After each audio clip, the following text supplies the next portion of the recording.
Kizuna Project Season Pertama, Chapter 1, Pertemuan Dua Benang. Semuanya terhubung, baik yang hidup, yang tidak hidup, yang kasat maupun tak kasat. Selalu saling terhubung membentuk sebuah momentum yang disebut kehidupan. Di antara miliaran benang takdir yang kusut itu, ada seutas benang milik seorang pemuda bernama Sai Fujimura. Ia memandang dirinya sebagai seorang laki-laki yang biasa saja, pas-pasan, tidak tampan dan populer seperti kebanyakan penghuni kasta puncak remaja pada masanya. Menjelaskan kelebihannya pun terasa sulit. Ditambah lagi, ia tak punya teman.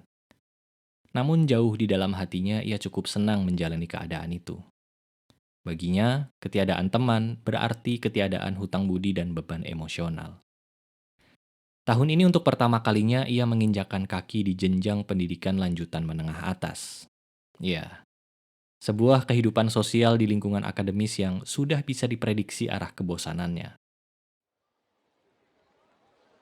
Pagi itu, halaman SMA 1 Kota Barat ramai oleh lautan siswa berseragam baru yang saling berdesakan.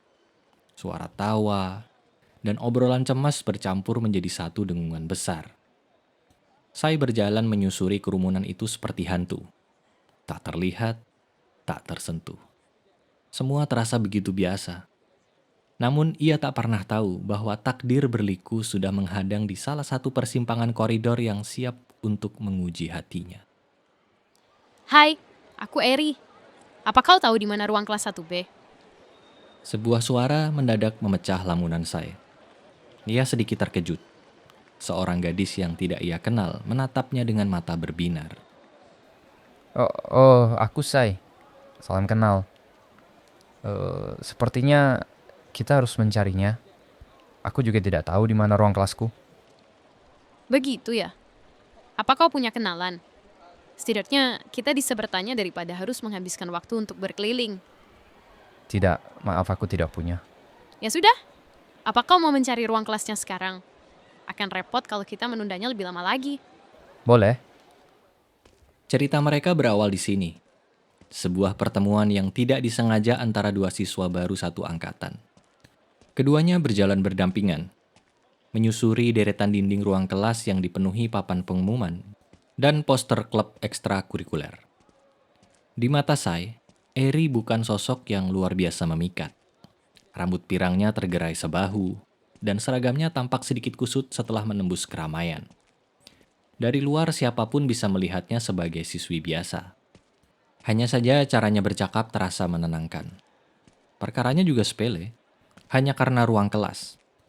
Entah sejak kapan, mereka terus berbincang hingga tujuan awalnya nyaris terlupakan. Kau masuk kelas apa? 1E. Seharusnya kelas kita berjauhan. Bisa jadi. Sebelumnya dari SMP mana, kalau boleh tahu? Aku dari SMP 1. Sepertinya cukup banyak siswa SMP ku yang masuk ke sini. Tapi aku tidak terlalu mengenal mereka. Bagaimana denganmu? SMP 1? Bukankah itu cukup populer? Bagaimana bisa kau tidak punya kenalan setelah lulus dari sana? Jangan-jangan Ada yang salah? apa kau ini pemurung yang selalu mengurung diri di kamar penuh action figure wanita mesum? Kau ini bicara apa? Aku hanya tak punya teman, itu saja. Dan aku tidak suka action figure. Maaf, hanya menebak. Habisnya aneh kan? Seseorang yang pernah ada di lingkungan populer tapi tak punya teman. Ternyata ada juga orang sepertimu ya.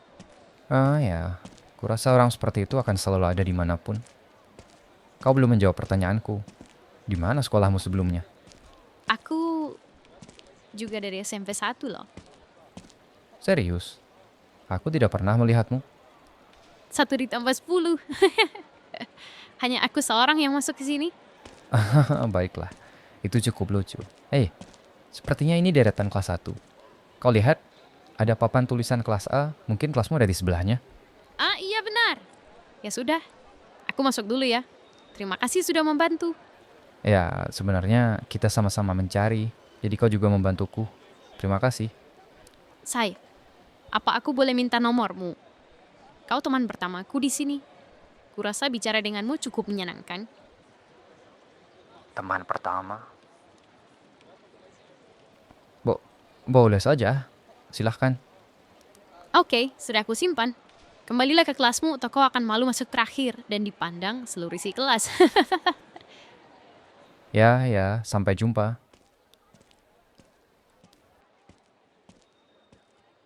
Pembicaraan singkat yang normal sesama siswa baru telah berakhir.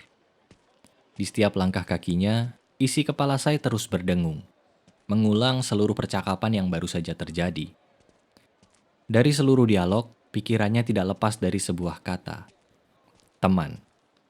Jadi, apakah dia akan menjadi teman? Ya, entahlah. Mungkin hanya basa-basi. Harapan adalah jebakan. Saya tidak pernah paham rasanya punya teman. Definisinya mengenai teman hanya terbatas pada manusia di sekelilingnya yang berfungsi sebagai objek untuk bertukar pesan dan kepentingan. Sementara hubungan, hanya ia anggap sebagai transaksi yang dingin dan terukur. Semua interaksi terasa dangkal, fungsional, dan hampa dari kehangatan emosional yang tulus. Sesuatu yang sering ia lihat pada orang lain, namun tak pernah dirasakan sendiri, termasuk percakapan barusan. Lagi-lagi, saya mencoba menekan harapan yang mulai tumbuh. Ia tidak berani berharap lebih pada lingkungan barunya.